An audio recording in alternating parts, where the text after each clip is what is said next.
Okay, first of all great morning. आज के लिए बहुत ही इंटरेस्टिंग चैप्टर है, रियली बहुत ही इंटरेस्टिंग चैप्टर है जो रियल लाइफ में भी आपको बहुत कुछ जानने को मौका देती है। चैप्टर का नाम है डेप्रिसिएशन। लाउडली बोल के बताएंगे, चैप्टर का नाम क्या है? डेप्रिसिएशन। डेप्रिसिएशन। आगे बढ़ने से पहले ये चैप्टर क्या है इसके लिए कहानी सुनते हैं। कहानी कुछ यूं है, लिखना बंद कर दो, सिर्फ ध्यान से सुनो।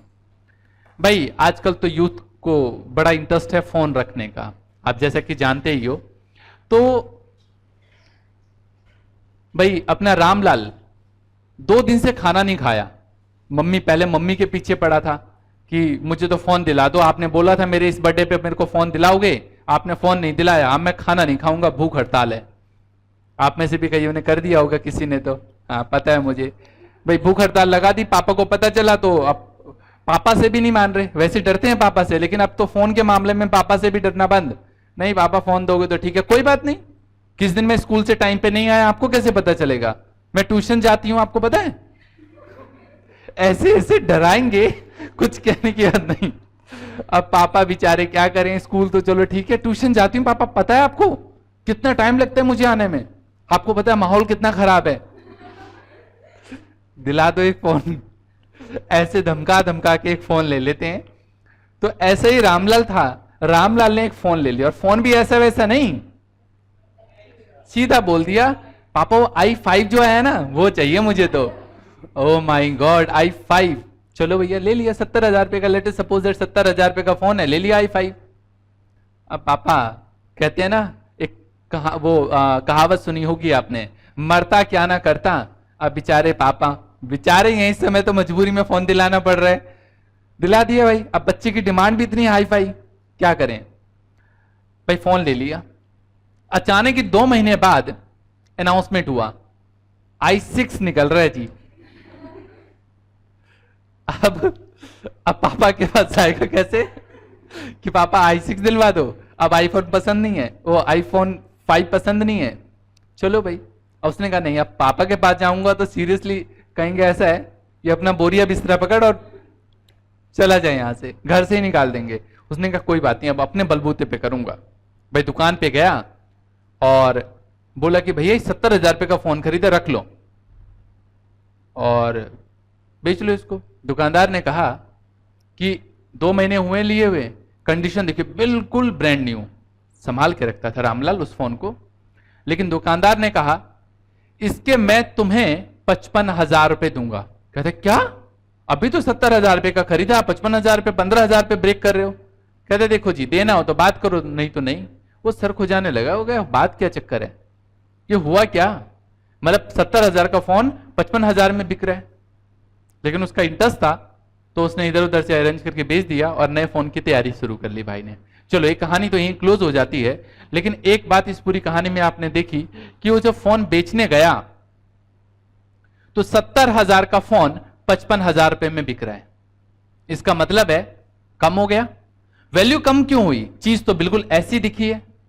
कहा जाता है कि कोई भी नई एसेट खरीदते हो तो आप यूज करो चाहे ना करो, टाइम के साथ साथ उसमें डेप्रिसिएशन लगता है। क्या लगता है? टाइम के साथ साथ डेप्रिसिएशन। तो सवाल उठता है सर डेप्रिसिएशन क्या है? चैप्टर का बता रहे हो, आपने कहानी भी सुना दी, तो व्हाट इज डेप्रिसिएशन? एक सिंपल सी लाइन में डेप्रिसिएशन का मतलब है the wear and tear of an asset is called depreciation. कहने का मतलब है the reduction in value of asset due to wear and tear और due to use of that asset. किसी भी एसेट को यूज करने के दौरान जो उसकी वैल्यू में गिरावट आती है, इसी को डेप्रिसिएशन कहते हैं। 15,000 रुपए की जो कमी आई वो यूज करने की वजह से आई है। यूज करे ना करे, घर पे रख दे ऐसे, फिर भी जब दोबारा बेचने जाएगा तो वो फिर कितने की बिकेगा भाई? कम का ही बिकेगा। तो जो कमी आई है 15,000 रुपए, ये डेप्रिसिएशन कहलाएगा। उम्मीद करता हूं ये बात समझ में आ गई कि डेप्रिसिएशन होती क्या चीज है। तो wear and tear of an asset is called depreciation. Use करने की वजह से जो वियर टीयर हुआ है, उसकी वैल्यू में जो कमी आई है, यही तो डेप्रिसिएशन कहलाता है। तो हमने यहां पे डेप्रिसिएशन के बारे में एक बहुत प्यारी सी बात भी लिखी है कि डेप्रिसिएशन क्या चीज है। तो हमने यहां पे लिखा है डेप्रिसिएशन के बारे में, डेप्रिसिएशन मीन्स फॉल या decrease in the value of asset due to use मतलब wear and tear, efflux of time मतलब टाइम पीरियड हो जाता है, ऑब्सोलेंस कोई चीज चलन से बाहर हो जाए। आपको पता है डियर, वो रामलाल कहानी बहुत डियर लॉजिकल थी, बहुत ध्यान से बनाई हुई कहानी थी और सोची समझी कहानी थी कि कहानी में बताना क्या है। आईफोन 5 के बाद आईफोन 6 पे दिल आ गया उसका, तो ये क्या हो गया, आईफोन 5 चलन से बाहर हुआ या नहीं हुआ। अब आप क्या कीपैड वाले फोन इस्तेमाल करते हो, घर में रखा भी हो तो पापा को कहते हो पापा क्या डब्बा फोन रखा है, हटाओ ना इसको। क्यों? क्योंकि अब टच वाला फोन चलने लगा है, और जिस फोन में व्हाट्सएप और फेसबुक ना हो तो सच्ची में डब्बा मानते हैं हम लोग। ऐसा ही है ना, क्या बताएं। अब फेसबुक और व्हाट्सएप का जमाना है, आप पता नहीं आगे आने वाले टाइम में कौन सा जमाना होगा आपके बच्चों के लिए। सर इतनी दूर की सोच रहे हो। चलिए, तो ऑब्सोलेंस का मतलब है चलन से बाहर हो जाना।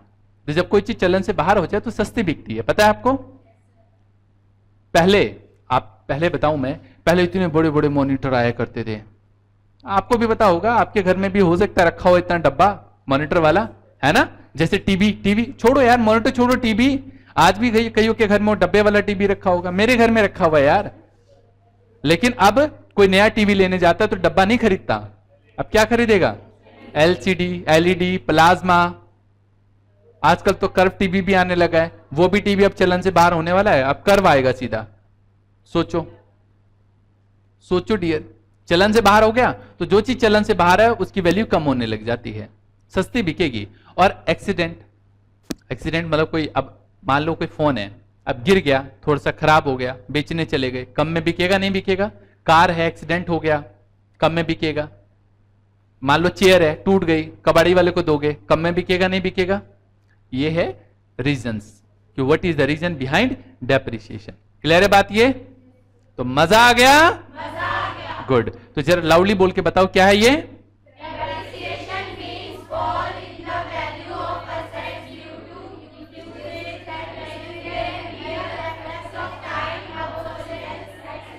Very good.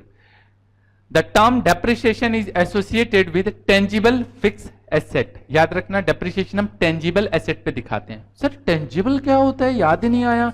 अच्छा याद तो आ रहा है, कुछ पहले कभी बताया था आपने, हाँ पहले बताया था। Which can be seen and touch, जैसे ये लैपटॉप जिससे क्लास चल रही है आपकी, प्रोजेक्टर, कैमरा, ऐसे ही बहुत सारे इक्विपमेंट्स हैं जहां पे क्लास चल रही है। तो ये सभी के सभी क्या है, एसेट हैं, tangible assets. The term amortization is associated with writing of intangible asset। तो दो वर्ड होते हैं, एक होता है डेप्रिसिएशन और एक होता है amortization। है तो मतलब एक ही, वैल्यू में रिड्यूस हो जाना। डेप्रिसिएशन कोई हम अगर बोले तो दूसरे तरीके से amortization बोलते हैं, लेकिन depreciation word tangible fixed assets के लिए दिखाते हैं और amortization वर्ड इंटेंजिबल एसेट के लिए दिखाते हैं। जैसे कि आपके पास रजिस्टर अगर आस का है तो AA SS के ऊपर एक छोटा सा कुछ लिखा हुआ है, ट्रेडमार्क। ये ट्रेडमार्क है, दैट मीन्स AA SS के ना तो लोगों को और ना ही नाम को कोई इस्तेमाल कर सकता है। इस्तेमाल करने के लिए रिटर्न परमिशन चाहिए। इसकी एक ब्रांड वैल्यू है। आपको बता दूं, आज के टाइम में फेस वैल्यू, जो फेसबुक भी है ना, इसका एक नाम है, व्हाट्सएप एक नाम है जिसकी ब्रांड वैल्यू है। कोई दिखने वाली चीज तो नहीं है, लेकिन अरबों रुपए में ब्रांड वैल्यू है इसकी। अगर आज कोई खरीदे इसको तो जो एसेट है उसके अलावा इस ब्रांड की वैल्यू है, जिसको बोलते हैं इंटेंजिबल एसेट। तो ये भी डिक्रीज होती है, एमोटाइज होती है, जिसको बोलते हैं एमोटाइजेशन। तो दोनों वर्ड में क्लियर है बात, ये दोनों में फर्क पता चलता है, डेप्रिसिएशन और एमोटाइजेशन। आगे बढ़ते हैं हम लोग। नाउ अब मेथड्स के ऊपर चर्चा करें कि कितने मेथड्स होते हैं। तो दो मेथड होते हैं हमारे पास। पहले मेथड का क्या नाम है जी? Straight line method. Straight line कभी खींची है? क्या होता है? बिल्कुल स्ट्रेट, बराबर। इसमें भी डेप्रिसिएशन बिल्कुल बराबर, जिसको दूसरे नाम से भी जानते हैं। क्या नाम है इसका? अगला नाम क्या है हमारे पास? डिमिनिशिंग। यहां से सीढ़ियां उतरते हो, क्या होता है? नीचे उतरते जाते हो, एक एक पौड़ी पौड़ी नीचे उतरते हो, है ना। स्टेयर से एक एक नीचे चलते हो, डिक्रीज होती जाती है है ना। ऐसे ही डेप्रिसिएशन होता है, जो वैल्यू रिड्यूस हो गई है उस पर डेप्रिसिएशन लगाना, डिमिनिशिंग बैलेंस मेथड। नाम नहीं बता रहा, डिमिनिशिंग, घटी हुई वैल्यू पे जो डेप्रिसिएशन लगाएंगे। और स्ट्रेट लाइन, इसका मतलब ओरिजिनल कॉस्ट पे हर बार डेप्रिसिएशन लगाना। कैसे लगाते हैं सर डेप्रिसिएशन, समझ में नहीं आ रहा है कुछ, अभी आएगा डेप्रिसिएशन के बारे में सारी कहानी समझ में, जब मैं आपको एक बहुत अच्छे से एग्जांपल से समझाऊंगा। एक बच्चे ने अभी मुझसे पूछा था, सर अफ्लक्स का मतलब क्या होता है। अफ्लक्स ऑफ टाइम का मतलब होता है अ पासिंग और लैप्स ऑफ टाइम, समय के साथ साथ, समय के साथ साथ।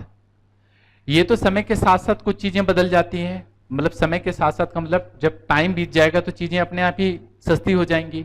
और ऑब्सोलेंस का मतलब होता है चलन से बाहर हो जाना। ओके, दोनों में मतलब समझ में आ गया। तो अ पासिंग और लैप्स ऑफ टाइम। आगे बढ़ते हैं, आगे के टॉपिक के लिए बहुत ही इंटरेस्टिंग सा टॉपिक है हमारे पास। अब ध्यान से देखना जरा, ये मेरे पास एक एग्जाम्पल है। एग्जाम्पल में मैंने माना है कि 1 जनवरी 2001 को एक मशीन परचेज की है। क्या परचेज की है, मशीन। और मशीन परचेज की है 10,000 रुपए की, पूरे 10,000 रुपए की। डेप्रिसिएशन लगेगा 10% पर एनम, और अकाउंट क्लोज होगा 31 मार्च हर साल। हर साल अकाउंट इस दिन क्लोज हो जाया करेगा। आइए दोनों में डिफरेंस समझते हैं कि what is the difference between diminishing balance and straight line method. तो ये एक टेबल है, ये मैं बना रहा हूं, ध्यान से समझना। टेबल